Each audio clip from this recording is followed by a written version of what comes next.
Capítulo 2. A ponte sobre o abismo. O homem foi originariamente dotado de nobres faculdades e de um espírito bem equilibrado. Era um ser perfeito e estava em harmonia com Deus. Seus pensamentos eram puros, santos os seus intentos. Mas pela desobediência, suas faculdades foram pervertidas e o egoísmo tomou o lugar do amor. Sua natureza tornou-se tão enfraquecida pela transgressão que lhe era impossível, em sua própria força, resistir ao poder do mal.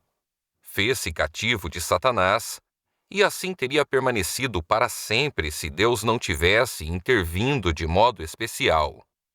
Era desígnio do tentador frustrar o plano divino quanto à criação do homem e encher a terra de miséria e desolação. E todo este mal ele apontava como consequência da criação do homem por Deus. Em seu estado de inocência, mantinha o homem feliz comunhão com aquele em quem estão escondidos todos os tesouros da sabedoria e da ciência.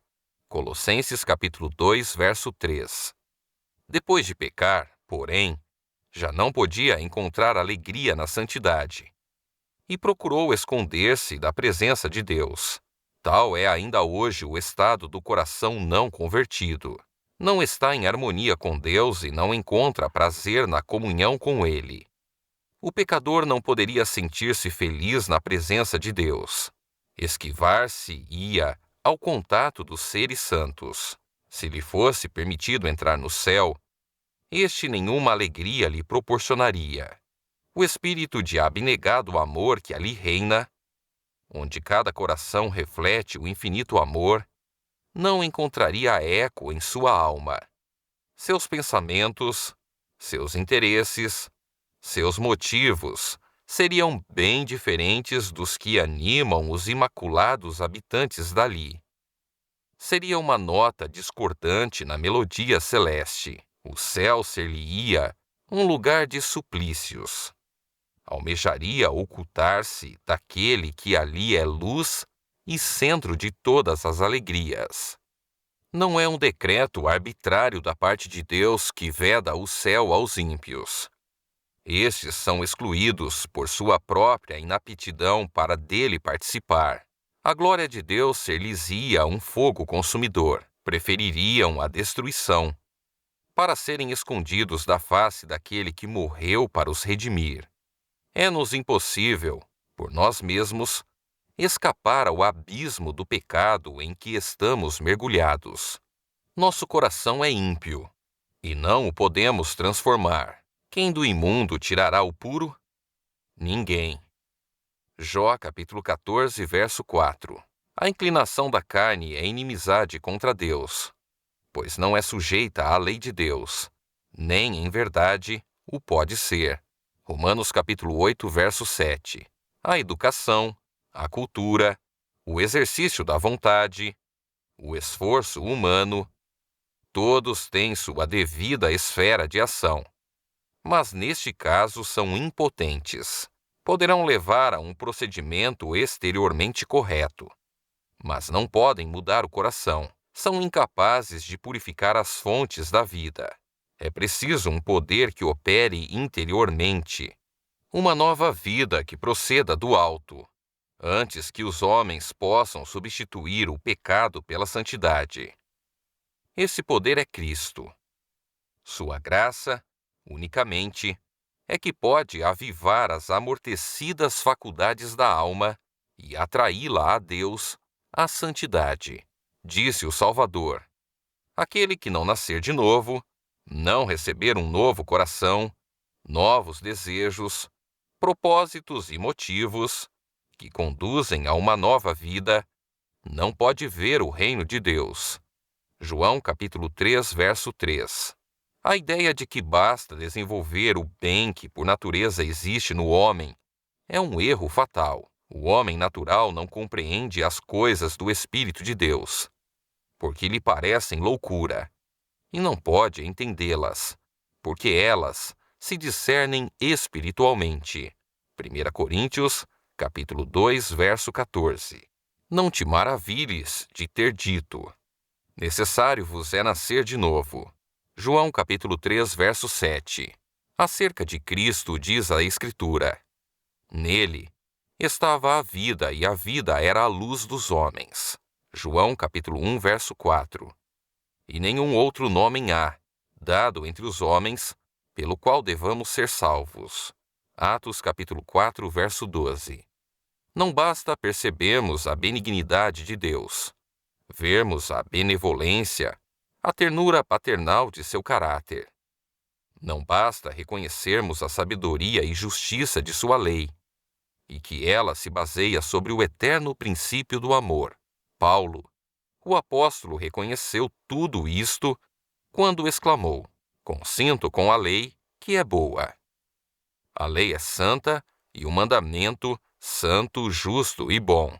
Acrescentou, porém, na amargura de sua íntima angústia e desespero: mas eu sou carnal, vendido sob o pecado. Romanos capítulo 7, verso 16 e verso 12 a 14.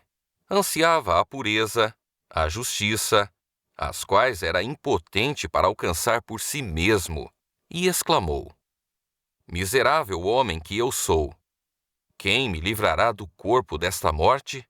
Romanos capítulo 7, verso 24. Tal é o brado que tem subido de corações oprimidos, em todas as terras e em todos os tempos. Para todos só existe uma resposta: eis o Cordeiro de Deus que tira o pecado do mundo. João capítulo 1, verso 29. Muitas são as imagens pelas quais o Espírito de Deus tem procurado ilustrar esta verdade e torná-la clara às almas que suspiram por serem libertas do peso da culpa.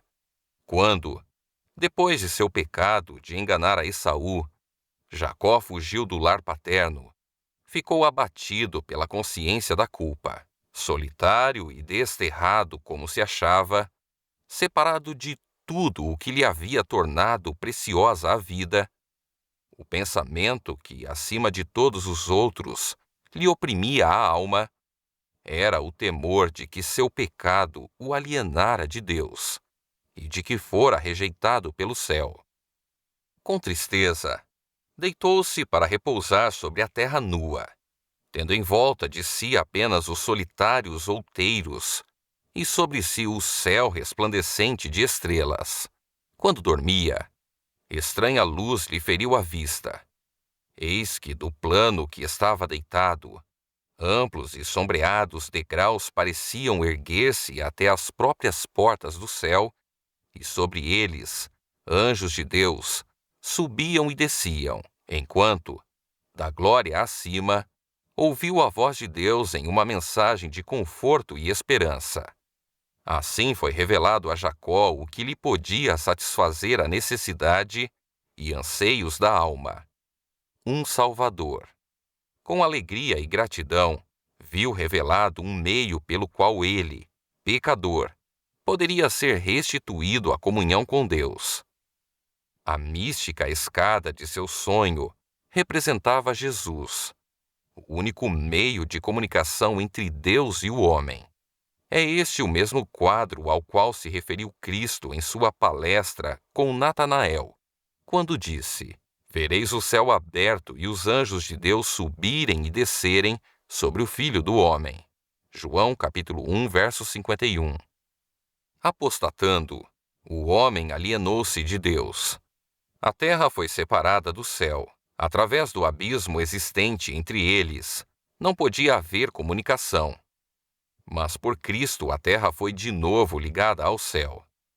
Com seus próprios méritos, Cristo lançou uma ponte através do abismo que o pecado cavara, de maneira que os anjos ministradores podem manter comunhão com o homem. Cristo une o homem caído, em sua fraqueza e desamparo, à fonte de infinito poder. Em vão sonham os homens com o progresso. Frustrados são todos os empenhos para o enobrecimento da humanidade. Se passam por alto a única fonte de esperança e auxílio para a raça caída. toda a boa dádiva e todo o dom perfeito. Tiago, capítulo 1, verso 17, vem de Deus. Não há verdadeira excelência de caráter fora dele. A única senda que conduz a Deus é Cristo. Diz ele: Eu sou o caminho, e a verdade e a vida. Ninguém vem ao Pai senão por mim. João, capítulo 14, verso 6. O coração de Deus anseia por seus filhos terrestres com amor mais forte que a morte. Entregando seu Filho, nesse único dom derramou sobre nós todo o céu, a vida, morte e intercessão do Salvador, o ministério dos anjos, o pleitear do Espírito, o Pai operando acima de tudo e por tudo, o interesse incessante dos seres celestiais, tudo se empenha em favor da redenção do homem. Consideremos o maravilhoso sacrifício que foi feito por nós. Procuremos avaliar o esforço e energia que o céu dedica para reivindicar os perdidos e reconduzi-los ao lar paterno. Motivos mais fortes e instrumentos mais poderosos não poderiam jamais ser postos em operação. As excelentes recompensas de fazer o bem, a alegria do céu, a sociedade dos anjos, a comunhão e o amor de Deus e seu Filho, o enobrecimento e dilatação de todas as nossas faculdades, através dos séculos da eternidade. Acaso não são estes poderosos incentivos e encorajamentos para nos impelir a consagrar ao nosso Criador e Redentor os mais amantes serviços do coração? E, por outro lado, os juízos divinos pronunciados contra o pecado, a inevitável retribuição, a degradação do nosso caráter e o final aniquilamento são-nos apresentados na palavra de Deus a fim de nos advertir contra o serviço de Satanás. Não deveríamos considerar a misericórdia divina? Que mais poderia Deus fazer? Relacionemo-nos, pois, devidamente com aquele que nos amou com maravilhoso amor. Prevaleçamo-nos dos meios que nos foram providos, para sermos transformados à sua semelhança e restaurados à comunhão com os anjos ministradores, à harmonia e comunhão com o Pai e o Filho.